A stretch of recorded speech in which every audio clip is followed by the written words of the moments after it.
Friends, this morning we finished chapter 13, and so we've seen that Jesus has shared several parables, and now he's returning back to Nazareth, returning to his hometown for the last time. At first, the people are going to be amazed. We see in verses 53 and 54, and then they're going to be angered by Jesus in verses 55 to 57. And so it says, when Jesus had finished these parables, he moved on from there, coming to his hometown. He began teaching the people in their synagogue, and they were amazed. Where did this man get this wisdom and these miraculous powers? They asked. And so when Jesus gets home to where his mother stays, to where his brothers and sisters live, he firstly goes to the synagogue. And so some people say, why do we need the church? Because Jesus never missed out on the opportunity of attending church, and in those days, Jewish synagogue. He never missed out on having fellowship with others. And that's why we go to church, because Hebrews 10:25 says, and let us not neglect the meeting together as some people do. And friends, this is speaking to us more than ever, because we literally are seeing the day of Jesus approaching.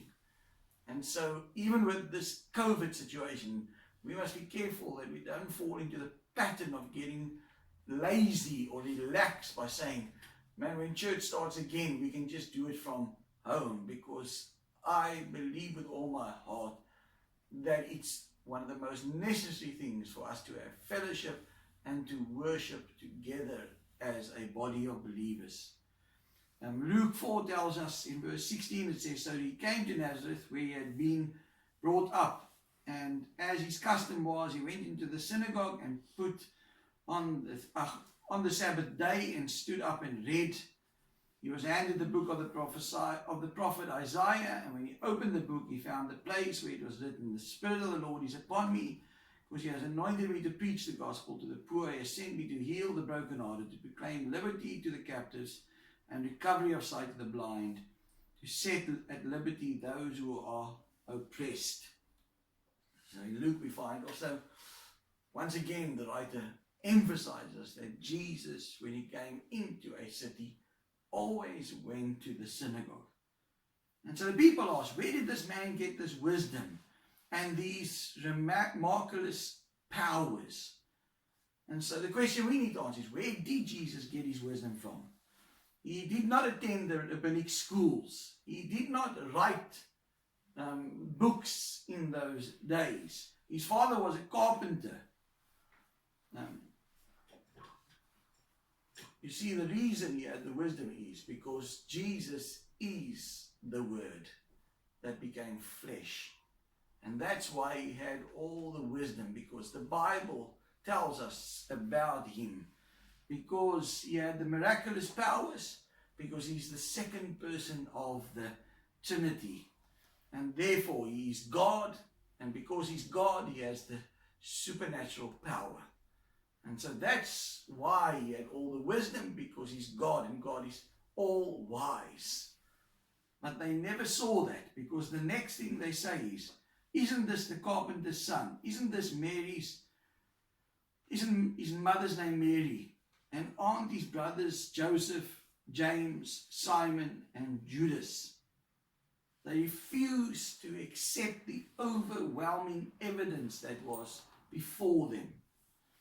They said, he cannot be that special, because there's his mother and his brothers, and in the next verse we're going to see his sisters, and they just ordinary people. And so how can he be extraordinary, as if? Aren't all his sisters with us? Where did this man get these things? And they took offense at him. But Jesus said, a prophet is not without honor except in his town and his own home. And so where did he get these things? Did he get it from God? That was the question they would be asking. Did God give him all this wisdom and this power? But they chose to believe it cannot be of God. They chose to believe he cannot be the Messiah, because when they looked at his parents and his brothers and sisters, they weren't of noble birth. And so they took offense at him. They were offended at him. Why? Because he healed the sick. Because he showed love to the down and out. Because he fed the multitudes. Was that why they took offense? No, they took offense because Jesus said that he's the Son of God. They took offense at his lack of education. They took offense at his parents, who were just, his father was just a carpenter. They were poor, ordinary people. And so we find that John the Baptist, when he said to Jesus, are you the one to come, or should we expect someone else? Jesus, at the end, when he speaks to John's disciples, says, and blessed is he who does not take offense because of me. And so the word offense doesn't mean to question. The Lord never minded when people questioned or asked questions. Even John the Baptist said, Lord, are you really the one? Jesus, the word offense means to turn your back on someone. They turned their back on him. They wanted nothing to do with him. And so Jesus says, a prophet is not without honor except in his own town and in his own home. You see, Jesus grew up amongst these people. And so they chose to say, this cannot be the Messiah. We saw him grow up before us. We saw him working in his father's shop. And so they say, how can he be the Messiah? If he was the Messiah, we would have noticed it. And here's the interesting thing. It wasn't only the people of the town that didn't believe in him, but he says, even in his own home. At that time, none of his brothers and sisters also believed he was the Messiah. And that's the truth. Sometimes in the ministry, the most difficult people to almost speak the Bible, about the Bible to, is sometimes your own family. Because they know you as, like me, they know me as their brother, my sisters and my brother. And sometimes family can be the most difficult people to almost convince. And so Jesus says these words. And he did not do many miraculous works there because of their lack of faith, because of their unbelief.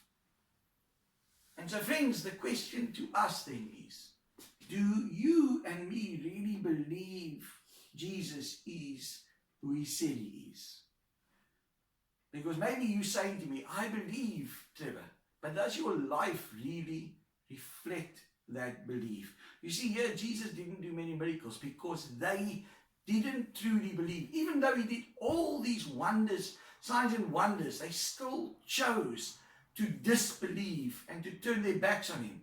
And so this morning, my question to you is, do you really believe, friends? Because sometimes when I catch myself worrying and being so concerned about what's happening around me, I realize why I'm worrying, because I'm trying to work out things in my own strength.